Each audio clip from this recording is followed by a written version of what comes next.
안녕하십니까. 지표로 보는 시장 해설의 권혁태입니다. 23년도 3월 2주차 보도록 하겠습니다. 일단 지난주 발표된 중요 지표부터 보도록 하겠습니다. 핵심 내구재 주문인데요.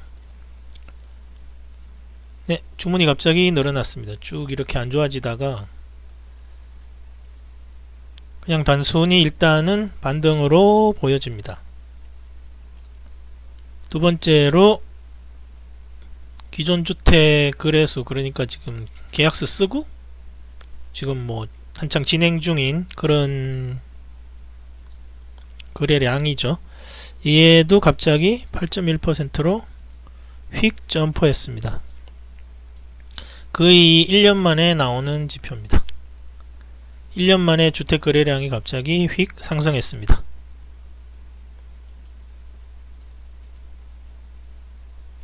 다음으로 미국의 상품 소지입니다. 상품 소지는 수입이 없다가 적자 폭이 줄어드는 거니까 이제 2달 연속 정도 이렇게 다시 적자 폭이 늘어났습니다. 얘는 이렇게 되면 GDP는 감소가 예상이 됩니다. 거의 확정이죠. GDP가 줄어드는 거는. 다음으로 제일 중요한 소매 판매인데요. 소매 판매가 다시 5%대로 복귀해가지고 옆으로 횡보하고 있습니다. 경제활동 참여 인구도 늘어난 면도 있고요. 웬일로 이 후반부에 나오겠지만 미국의 전체 통화량이 M2가 증가했습니다.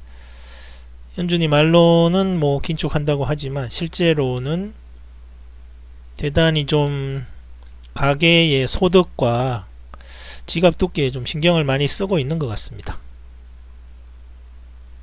아무튼 소매 판매가 5% 위로 복귀했기 때문에 또 당분간 이런 추세가 유지되면 침체는 확실히 없을 것으로 보여집니다.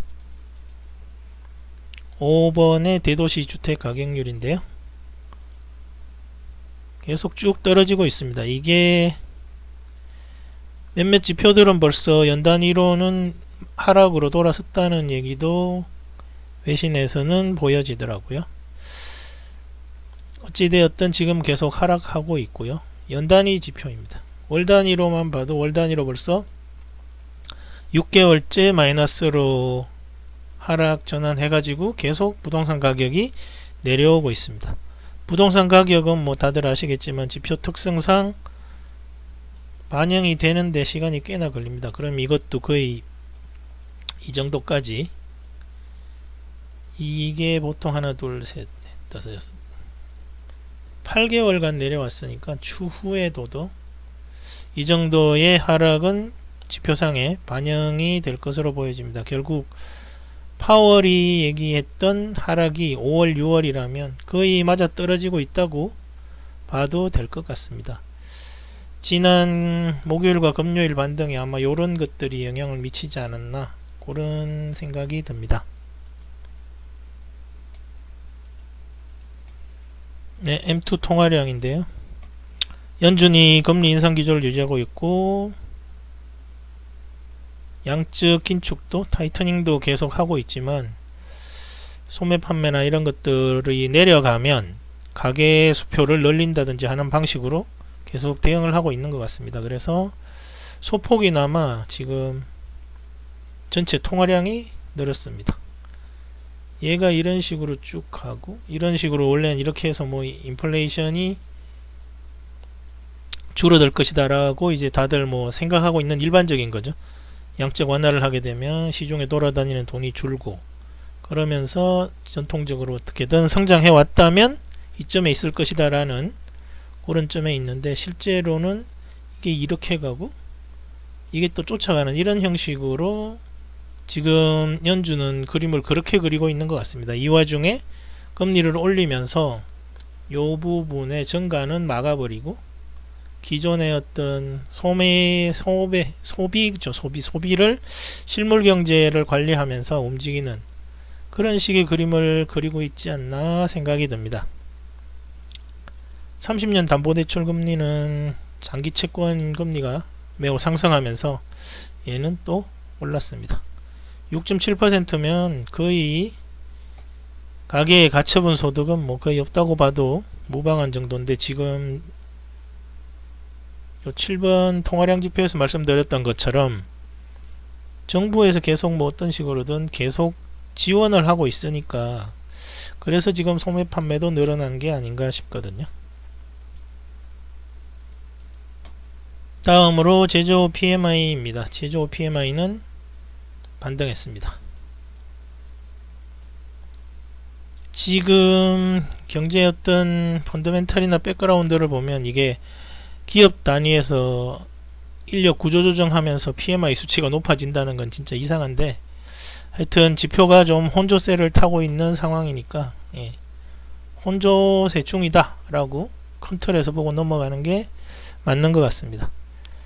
그리고 non-farm productivity, 개인 소비가 아니고요.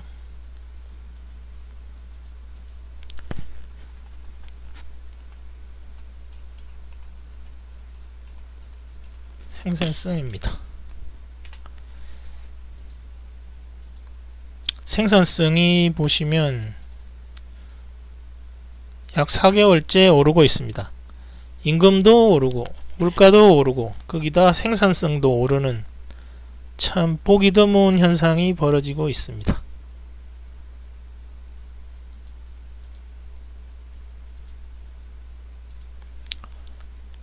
보시면 단위 노동 비용도 계속해서 증가하고 있습니다. 과열도 이런 과열이 없습니다. 이 와중에 정부는 M2까지 늘리니까 시장이 얌전히 있는 게 더 이상하죠. 결국 가계의 수입은 증가하고 씀씀이도 늘어나고 생산성이 늘어나고 다른 기타 어떤 노동 생산성은 이미 한계니까 자본과 기타 요소 생산성 쪽으로 지금 미국 정부가 밀어 올리고 있는 것 같습니다. 서비스 PMI는 아예 급등을 했고요.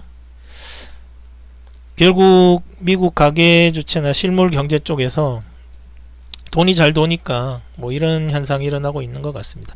연준은 이런 걸 노리고 있는 것 같고요. 그래서 시중의 지수도 금리가 횡보를 조금 옆으로 횡보했는데 지수는 거의 뭐 하락하다가 거의 하락세 전부 다 마감 회복하면서 만회하면서 마감했습니다. 지난주 채권 선물이나 주식 선물 쪽 보시면 금리는 소폭 내렸죠. 물론 금리가 내리니까 지수는 올랐겠지만 주 단위로 올랐습니다. 소폭 하락 조정을 예상했었는데 하락 조정하다가 갑자기 지표들이 너무 좋게 나온 거죠. 완전 과열 상태에서 가계의 수입도 증가하고 총통화량도 증가하고 생산성도 증가하고 금리만 그 중에 살짝 내려서 매도 쳐놓은 것들 전부 다 환매하면서 지수는 금요일날 급반등했고 그러면서 마감을 했습니다. 주 단위로는 거의 살짝 도치 형태라고 봐도 무방할 정도로 거의 횡보하면서 잘 마감했습니다. 물가 상승 지속에도 금리는 소폭 하락, 그러면서 금리는 하락. 예, 진짜 지표는 혼조세고 시장은 거의 과열 덩어리인 것 같습니다. 그래서 이번 주는 보시면 이번 주는 그래도 큰 지표들은 계속 안 좋고 아직 물가는 계속 지속 상승 중이기 때문에 크게 상승은 힘들 것으로 보고 있습니다. 횡보를 예측하고 있고요.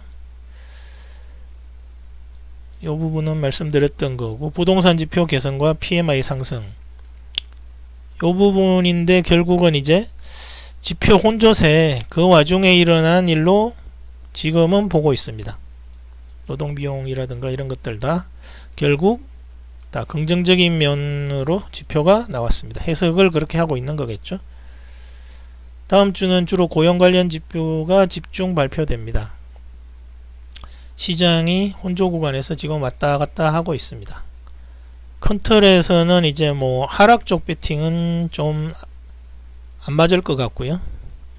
이런 혼조 속에서 지금 조정 횡보가 계속 진행되면서 서서히 다시 상승하는 쪽으로 보기에는 좀 무리가 있지만 방향성은 일단 상승 쪽으로 보는 게 맞는 것 같습니다.